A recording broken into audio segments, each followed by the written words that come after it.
Hello दोस्तों मैंने अभी अभी नेटफ्लिक्स पर the fall of the house of Usher नाम का शो देखकर कंप्लीट किया है।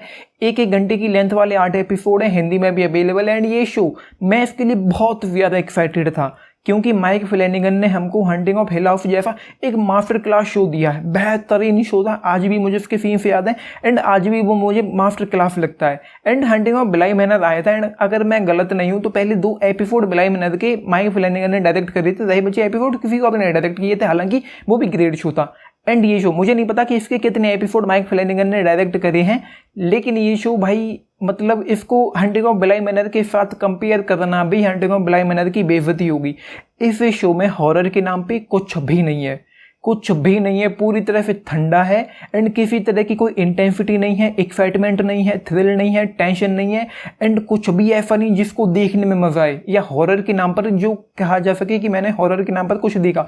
कुछ भी नहीं है, हॉरर के नाम पर ये गंदा मजाक है, कुछ भी यहाँ पर नहीं। हालांकि ये जरूर है कि 1-2 छोटे छोटे से जंप स्केयर्स हैं जो छोटे छोटे हैं लेकिन ठीक लगते हैं, उतने कुछ खास नहीं थे, वो भी बस ठीक ही लगते हैं, ठीक कहे जा सकते हैं। एक सीन था जहां पर वास्तव में मेरी धड़कन थोड़ी तेज हुई थी, सिर्फ एक शॉट था एंड वो आया और आकर चला गया। ये शॉट था 7th एपिसोड में जब वो पेंडुलम बजता है, अचानक से बजा, वहां पे मैं थोड़ा सा हिल गया। उसके अलावा इस शो में कुछ भी नहीं है। एंड जो माइक इस शो का जो लीड कैरेक्टर है रॉड्रिक अशर नाम है उसका, एंड वो एक कैरेक्टर है जिसका नाम है उसका जो वो लॉयर है, उससे बैठकर वो बातें कर रहा था उस घर में, उस खंडर से घर में, प्रिवेंट में।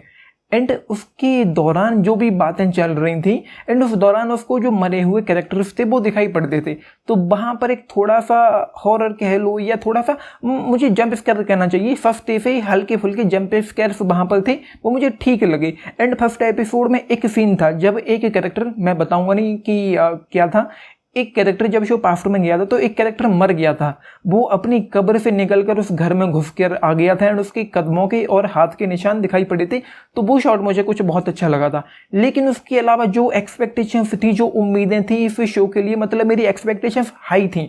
मैंने कल कम्युनिटी टैब में कहा भी था कि एक्सपेक्टेशंस आर वेरी हाई, तो भाई उस एक्सपेक्टेशंस को लेकर बिल्कुल ही मतलब महाबकवास शो है। कहानी के नाम पर कुछ भी खास नहीं है। लास्ट एपिसोड में, उससे पहले बता दूं, शो नॉन लीनियर मैनर में चलता है, मतलब कभी कहीं पहुंचता है। ये मैं कहूं कि शो मेनली प्रेजेंट से 2 सप्ताह पहले जब ये मौत का सिलसिला होना शुरू हुआ एंड 1980s में 79 और 80 में ये चलता है मेनली।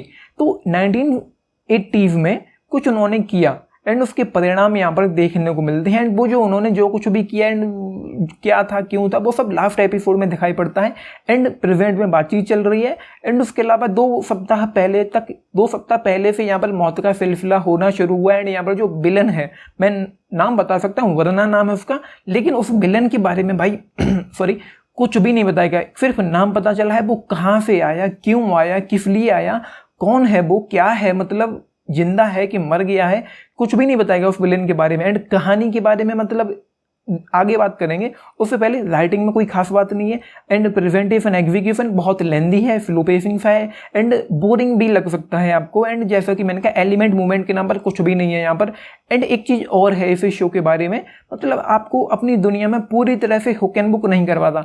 ऑनेस्टली मुझे नहीं पता इस शो को किसने डायरेक्ट किया है, लेकिन मैं ये कहूँगा कि माइक फ्लैनिगन ने तो डेफिनेटली डायरेक्ट नहीं किया होगा, और अगर उन्होंने डायरेक्ट किया है तो मैं ये कहूँगा कि हंटिंग ऑफ हिल हाउस उनकी किस्मत थी जो वो चल गया एंड हंटिंग ऑफ ब्लाई मैनर तुक्का लग गया, इत्तेफाकन वो अच्छा बन गया। उसके बाद मिडनाइट मास नाम का शो आया था जिसके लास्ट के 2 एपिसोड मुझे अच्छे लगे थे एंड इस शो में इसका एक सिंगल एपिसोड मुझे अच्छा नहीं लगा। यहाँ पर 8 एपिसोड है एंड एक एक करके एक एपिसोड में एक कैरेक्टर मर जाता है। उसके ये जो कैरेक्टर है अशर, जिसका नाम है, और जिसका नाम यार मैं नाम भूल जाता हूँ यहाँ पर, रॉड्रिक अशर, उसके 6 बच्चे हैं, 5 बीबियाँ थी, 6 बच्चे हैं 5 बीबियों से, जो एक एक करके प्रत्येक एपिसोड में मरते हुए चले जाते हैं। एंड उनकी जो मौत थी वो काफ़ी दर्दनाक थी, काफ़ी भयानक मौत थी उन लोगों की। एंड आप यही सोचते रहोगे कि ये लोग क्यों मर रहे हैं, किस लिए मर रहे हैं। तो वो जो एक सस्पेंस है वो ठीक था, उसको संभाल कर रखा गया, लेकिन अब डाउट होने लगता है कि क्यों मर रहे हैं ये लोग। ये है कहानी, यूं कहानी के बारे में मतलब जैसा कि मैंने कह ही दिया है। एंड थोड़ा और बता दूं, रॉड्रिक अशर जो कैरेक्टर है उसकी फार्मास्यूटिकल कंपनी है, सदियों से दशकों से चलती हुई आ रही है। उसकी कंपनी ने जो ड्रग बनाया है, जो दवाई बनाई है, उससे कई लोगों की मौत हुई, तो उस पर एक केस चल रहा है प्रेजेंट में ही, साथ केस चल रहा है।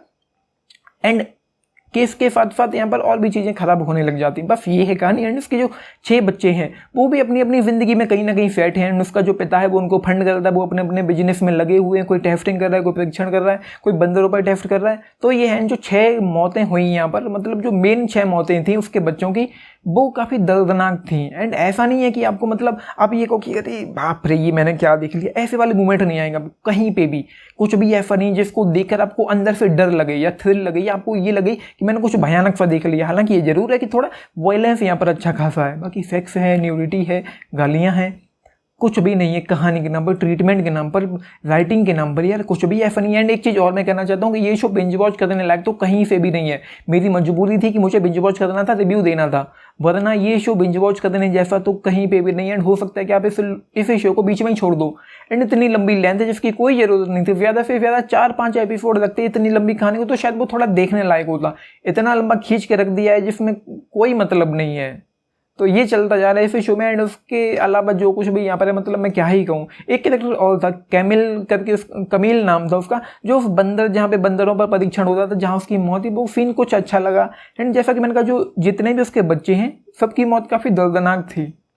ये है इस शो में। बाकी यार कुछ भी ऐसा नहीं जिसको देखने में मज़ा आए या फिर कुछ बहुत खास हो या कुछ भी बहुत नया जैसा हो या कुछ भी बहुत उस लेवल का डरावना हो जो हमने अब तक देखा। ऑगस्टीन ड्यूपिन नाम है उस वकील का जिसके साथ वो प्रिवेंट में बैठकर उस घर में बात कर रहा था। ऑगस्ट ड्यूपिन और रॉडरिक अशर ये कैरेक्टर हैं जो प्रिवेंट में बात कर रहे थे। एंड ये चीज़ आपको पहले ही पता चल जाएगी फर्स्ट एपिसोड में कि उसके 6 के 6 बच्चे मर चुके हैं।